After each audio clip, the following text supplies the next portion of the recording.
Okay, madam. I like that Google, madam. Okay. So do you have, you show me a thumbs up if you have the PDF open. Tiviru has the PDF open. Excellent. Anuki, Senut, Miss, Chanuki. which PDF, Miss? ඔන්න හැරුණා එක්කෙනෙක්ට. Which PDF? බලන්නකෝ ඉතින්. Wait, I'll send it to you. So Puta, I put a PDF about 2-3 weeks ago of my note.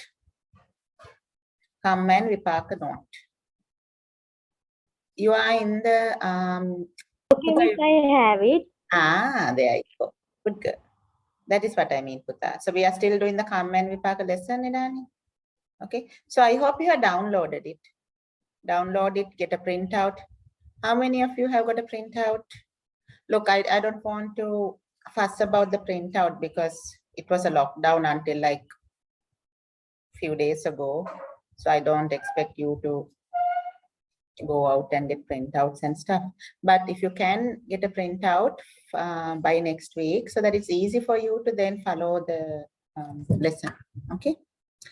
All right. So if you remember, if I just give you a summary, Kamma, the Buddha said, Chetanaham bhikkave kammang vadami. He said, monks, intention is kamma, or rather volition, intention. Kamma is committed, having willed through deed, word, and thought, right? So what you think, you translate into words and actions. That is how kamma gets done. Now, what is the problem with this? Based on what you speak and what you do as actions, there are consequences. If you do things with good intentions, if you speak words that are kind, compassionate, loving, supportive, inspirational, you will get good results. And if you similarly do things that is good, like help your mom, your dad, help your fellow students with subjects they don't understand, with their homework. And if some child got COVID and couldn't attend class for 3-4 weeks, you help that child with the notes. So if you do good actions like that, you will have good consequences. Okay.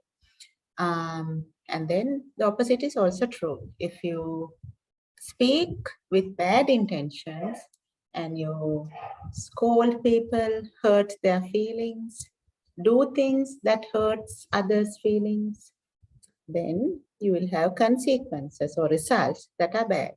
So very simply put, good words and good actions lead to good results. Bad words and bad actions leads to bad results.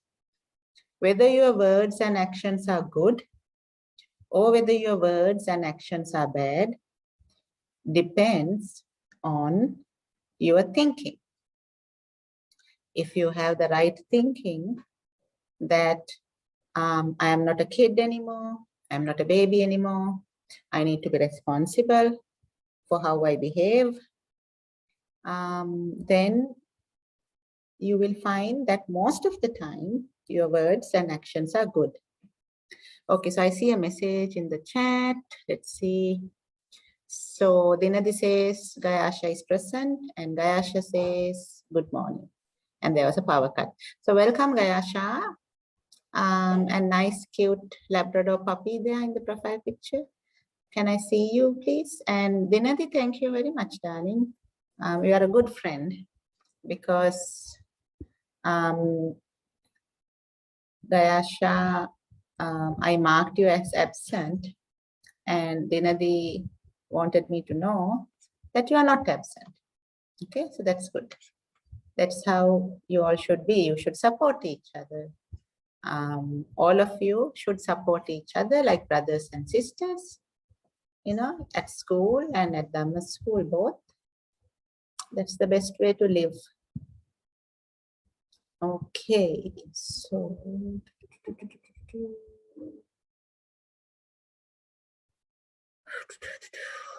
let me just make a note of it. Oops, not this one. Ah, this one.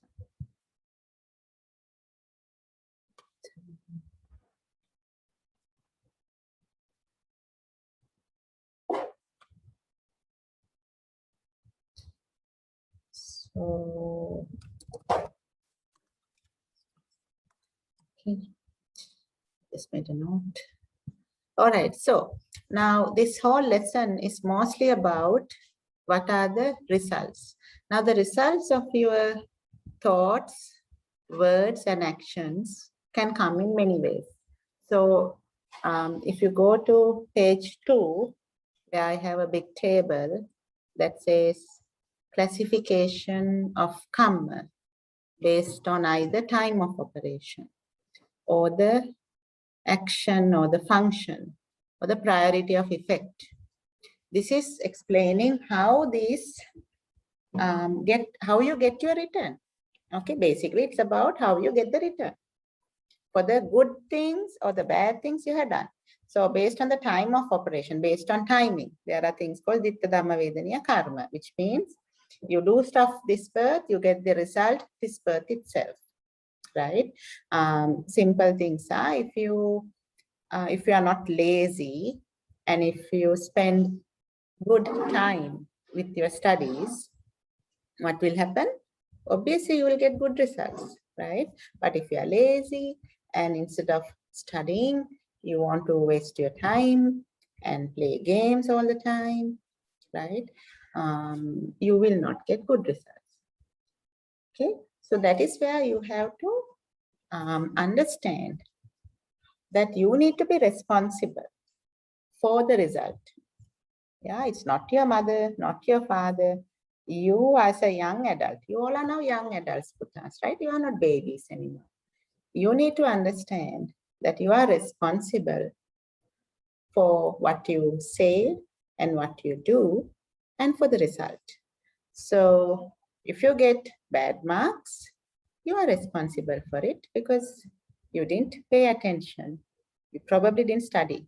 Now, having had paid attention and studied, if you get bad results, that is absolutely fine. That means then either the person who was teaching didn't teach well, or the subject matter is too complicated and you don't understand it well, and you need additional support. Right? So that is why we end up going for tuition classes. Nowadays, of course, people, even the most brightest kid goes to a tuition class, but originally the idea of tuition classes came to help students who were struggling at a subject, right?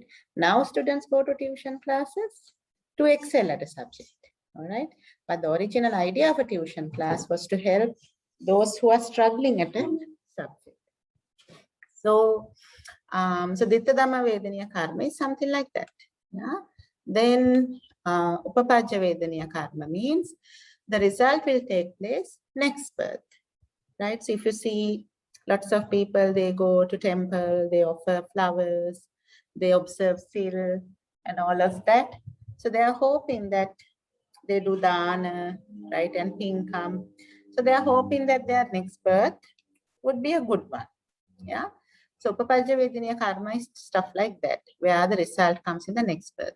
Aparapariya Vedaniya Karma are things, are really powerful things, right? The good and the bad both. And those things give result continuously, birth after birth, until you end the whole samsara cycle. So the effect takes place in any birth from the third to the last, in which one attains Nibbana, right?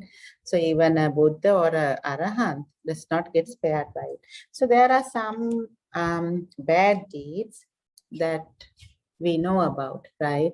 That is killing the father, killing your mother, killing an Arahant, then division of the Sangha. It can be හොඳට සමගියෙන් in a හාමුදුරුවෝ in a temple, if you go and tell tales and break them up, which is what Devadatta did, right? He broke up a small segment of the Sangha and got them to leave the Buddha, right? But later, Sariputta and Moggallana Thero went and explained to those young monks, and they all went back to the Buddha. But the fact that Devadatta did that, he committed a really serious, very, very serious negative karma, right? Which then also he tried to kill the Buddha twice. Once he put archers, second time he himself toppled a rock. Both were not successful, but when he toppled the rock, you all know that a small splint went and injured the Buddha's foot. So for injuring the Buddha, which is also considered a serious karma, negative karma, so he got a double hit, right? And the general understanding is that he's still in hell for those actions, right? So then the ahosi karma are things, the small things, the minor things, like, you know, when you kids, when you get annoyed, you yell at your mother, you yell at your father, you will frown at them. So those, because you are still not fully grown, right?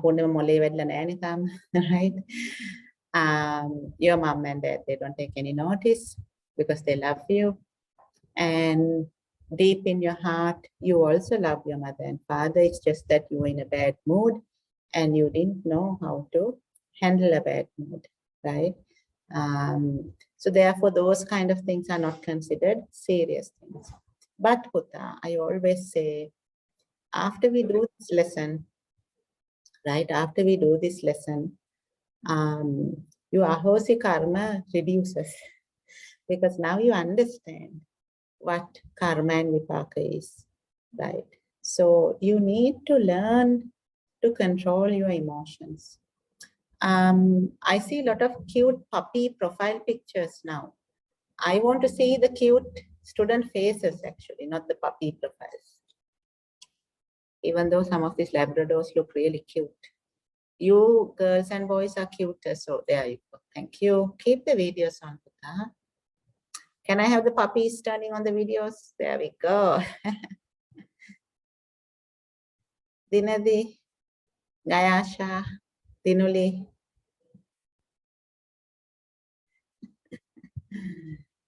Seriously, Dinuli, you are much cuter than that puppy. Dinadi?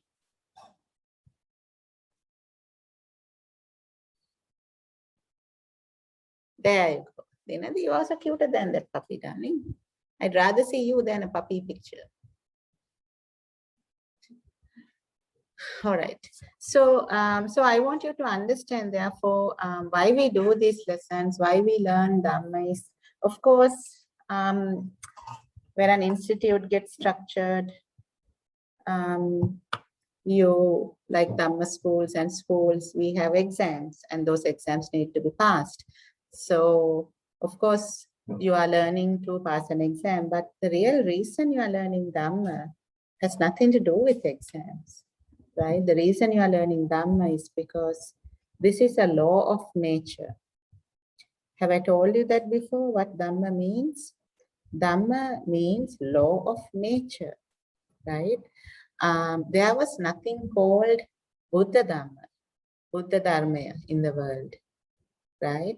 Because the Buddha explained the Dhamma after he passed away, people started referring it to as Buddha's Dhamma, and it became Buddha Dhamma or Buddha Dharma, right?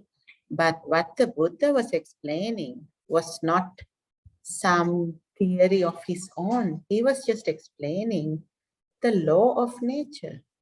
And the law of nature says that if you speak or act with good intention, right? It's your intention that matters. If you speak or act with good intention, you will get good results. If you speak or act with the wrong intentions or the bad intentions, you will get bad results. That is the summary of this lesson.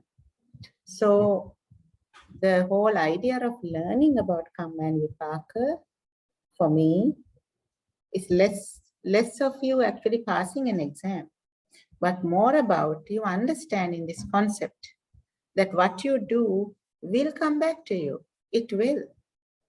And I think you know this already, right? I think you have experienced this already, that when you are a good girl or a good boy, everyone loves you, right? Your parents love you, your teachers love you, and others support you, your friends at school. But if you are being a spoiled brat, throwing tantrums, right? And not caring about others, only caring about what you want,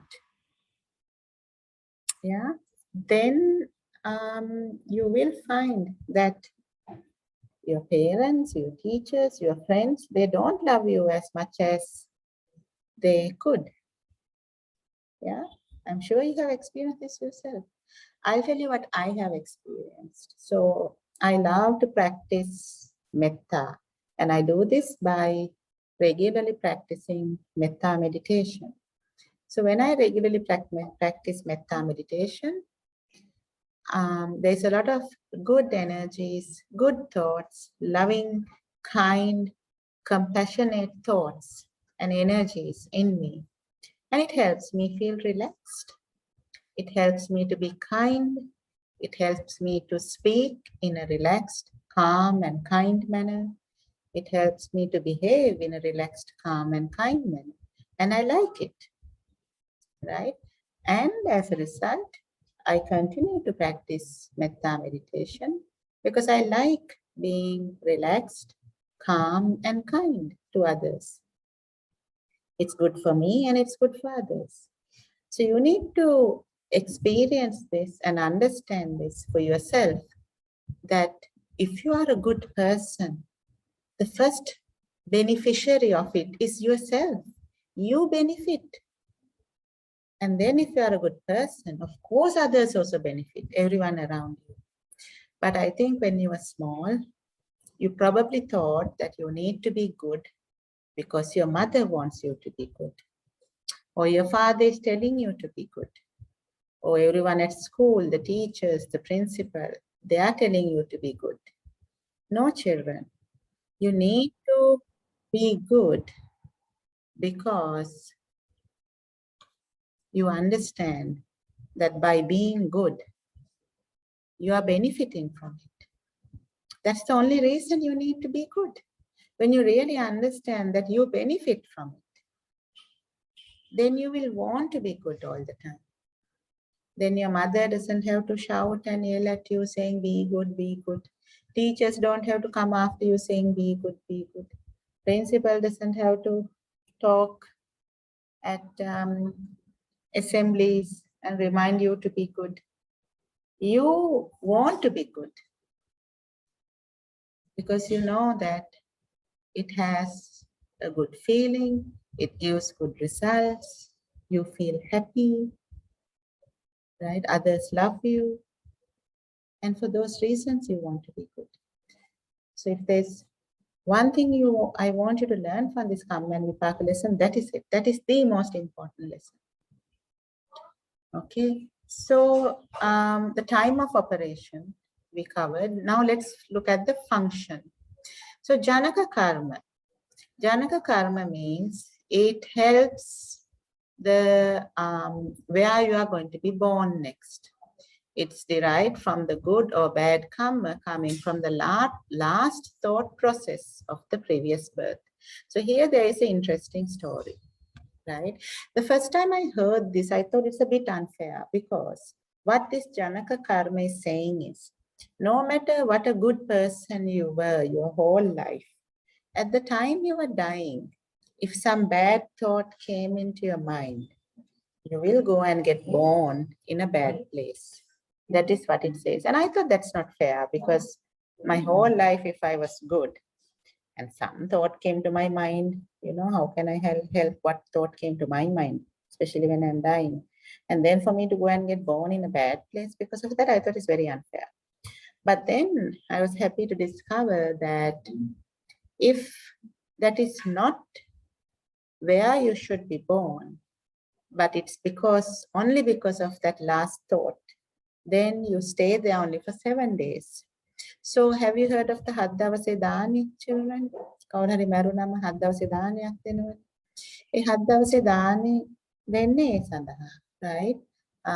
In case the person who died, our beloved father, mother, grandfather, grandmother, uncle, aunt, dog, cat, whatever, whoever died, we give a dani and get the monk's blessings, and then we transfer merit. Remember, මියගිය ඥාතීන්ට පින් අනුමෝදන් කිරීම, transferring merit. What is the gatha you say when you're transferring merit? Anyone?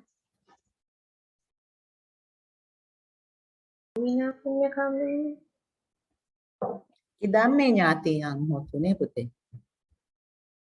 Imina punya kammena mame bala samagamo is about I want to be with good people who lead me in the right way. Idamme ඥාතියන් හොතු සුඛිතා හොන්තු ඥාතියෝ, right? That is where we transfer merit to our dead relatives. Then what does Akasattachi Bommata? That is where we transfer merit to the Devas. For the Devas, yes.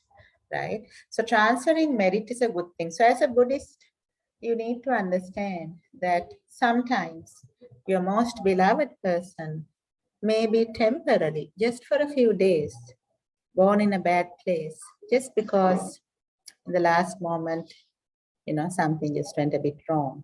But no worries. 7 days is such a short time. Before long, the person will go where the person deserves, right? And this doesn't happen to everybody, Danny. It just randomly happens. So there's a nice story behind this. I will tell you the story only if you put your videos on. Half the videos are off now. Very good. You can see a few videos coming back. Excellent, Sanesh. Good to see you, even though you're upside down. All right. How about Senut? Ah, there we go. All right. So this is the story. Now, long ago, there was a king called Kosol Rajuro and his beloved wife, Malika Devi. Okay. So Malika Devi, if I remember right, was a poor girl. She was not from a royal family. And this Kosol Rajuro saw her one day, and because she was very beautiful, he asked her to marry him, and she accepted. And she became his queen. So she was living a very happy life. And later on, she met the Buddha, and she became a Buddhist, and her husband also became a Buddhist, and they would frequently go together to the temple to listen to Dhamma sermons by the Buddha. So once it so happened, so over the period of time, Malika Devi became a very devoted upasika. So she would do a lot of dana, lots of dana. And Kosol Rajuru knows, he has heard that if you do good deeds, you will acquire merit. And as per this Upapajya Vedaniya karma and Aparapariya Vedaniya karma, where the effect takes either in the next birth or in the third birth onwards, you accumulate good merit and you get born in good places, right? So with time, Malika Devi passed away. And when she passed away, Kosal Rajur was very sure that in the entire kingdom, Malika Devi was the best upasika. She worshipped the Buddha, Dhamma, Sangha regularly. She went to speak with the Buddha and the Sangha regularly. She gave lots of dana, not only to the Buddha and the Sangha, but also for poor people. She was very generous, very compassionate. And the Buddha praised her regularly that she's a very good person. So Kosala Rajuro was very sure that after she dies, she'll go straight to heavens, a Divyaloka, Tusita Divyaloka, something. Now, what he didn't know was Mallika Devi temporarily got born as a dung beetle, Goma Kuruminiek. Goma Godaka, Goma Kuruminiek Vela Ipaduna temporarily. So what happened was, when Mallika Devi was very young, just after she had married Kosala Rajuru, there was one instance where she lied to her husband. Right. So Kosala Rajuru was not known to be that much of an intelligent person. He was a bit of a simple guy. So Mallika Devi tricked him once into believing something else. And that was long, long ago. So as she grew old and when she was close to dying, she was very happy that, she lived a good life. She was feeling very appreciative for her husband because she was a poor girl. And thanks to her husband, who is the king, she lived a very good life. But then at the last moment, she remembered that long ago when I was young, newly married, I lied to my husband. I tricked him. And she felt bad. She felt, oh, that was such a bad thing to do because my husband is such a good person, such a nice person. Oh, I shouldn't have done that. Oh, that was such a bad thing to do. As she was thinking this, she passed away. So her last thought was a thought of deep regret. Deep regret. I lied. I am a bad person. That kind of a deep regret. As a result, as per the Janaka Karma concept, right? Janaka Karma means you get born depending on the karma that comes from the last thought process. So Mallika Devi went and got born temporarily as a Goma Kuruminia, a dung beetle. Now, Kosala Rajuru, of course, has no idea. He doesn't know that his beloved Mallika Devi is a Goma Kuruminia. He also doesn't know that it's for a very short time, that after few days, Mallika Devi is going to rise to Tusita heaven, Tusita Divyaloke, and be the head of the Tusita abode, Divyaloke Pradhaniyavena. And the Buddha, with his divine eye, saw this. So the Buddha saw that now Kosala Rajuru is getting ready to come and ask him, where is Mallika Devi reborn? And the Buddha thought, Buddha is a very wise person. The Buddha thought, this king is not known to be that intelligent. This king will not be able to understand how his wife, who has been such a good human being, done so many dana and pinkam, still ended up getting born as a Goma Kurumiya. He will not understand this. He will also not understand that this is just for a very short time. And she's going to soon go to Tusita Divyaloke and be a Divyadiraja and live with that comfort for a very, very, very long time, right? So, because he realized that the king is not capable of understanding this. And also the king, other than being short of intelligence, he also had a bad temper.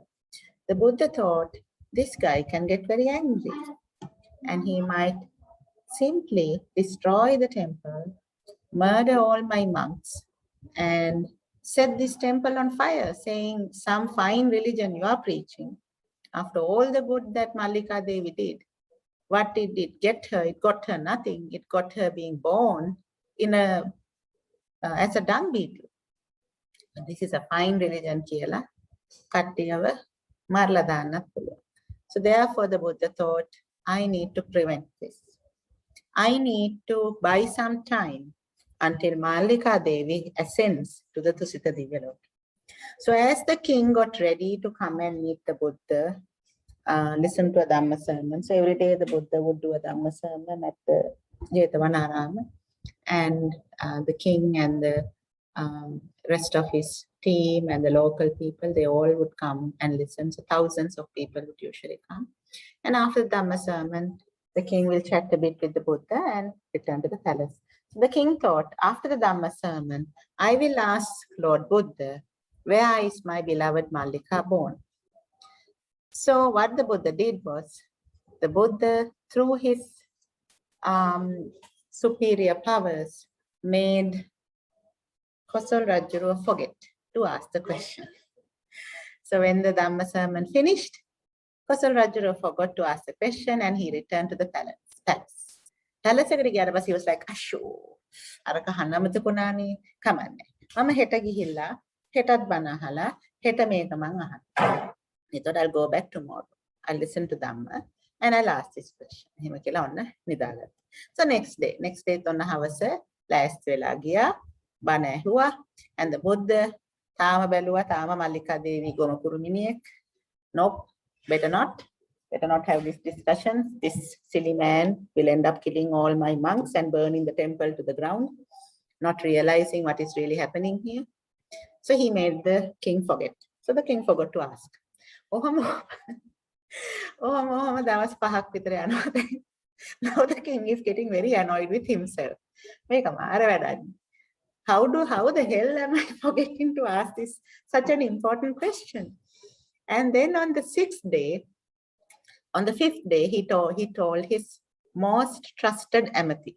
He called his amati and said, "Me, Mara Vadeni, every day I'm going thinking I'm going to ask the Buddha. Mallika Devi kohedi ipadunek." And the amati was like, "Oh, that's a very good thing, Your Majesty. You definitely should ask because I am sure that your beloved wife is in one of the Divya Vimanas upstairs." Right? I just referred to it as upstairs. Upstairs is Divyaloka, downstairs is Apayas, whatever, right? Just a metaphorical reference.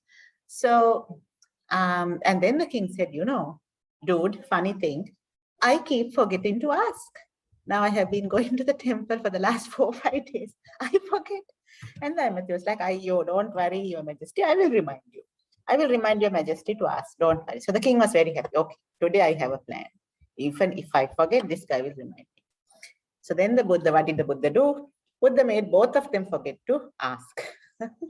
And when they went back to the palace, the king was very angry and scolded the poor Amati. "You idiot, you're supposed to remind me to ask the Buddha." And the Amati was like, "Oh my God, I forgot." And then the Amati is like, "Your Majesty, did you also forget?" The Amati was like, the king was like, "I also forgot." Next day, the 6th day, the king thought, my forgetting, I can understand. I am a busy king, right? I'm a busy person and I forget. This idiot of Amati, why can't he remind me? So next day he told Amati, "You either remind me to ask this question or I'm going to chop your head off."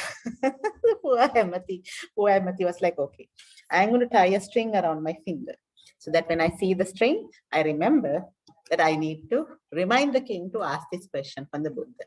So that gihilla banahala. Buddha again looked. Amati is ready to remind the king. King is ready to ask the question. Buddha looked and checked, where is Mallika Devi? Still a Goma Kuruminya. So Buddha made them both forget.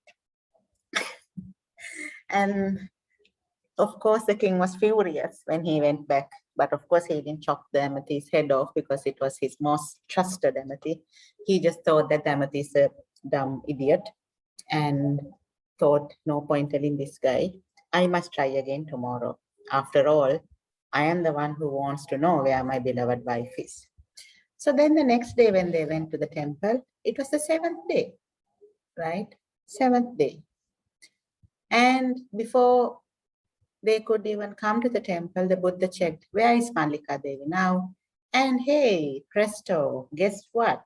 She has ascended to the Tusita heavens. And there she is in the fullest glory as the king of that heavenly abode. And the Buddha was like, yes, let the king ask me anything today. He can ask me about his wife, about the weather, about anything. And of course, because the Buddha didn't make him forget, the king remembered to ask. So after the Dhamma sermon, the king was like, Lord Buddha, it's really strange. I had been meaning to ask you this for the last 6 days, but never mind. Let me ask you today. Where is my beloved Mallika Devi? Where is she born? And the Buddha said, King, you do not need to worry. Mallika Devi was such a lovely person, such a good person. She got born where she deserves. She's in the Tusita heavenly abode. And the Buddha asked the king, would you like to see? I can create an image and show you. And the king was like, you can I see it?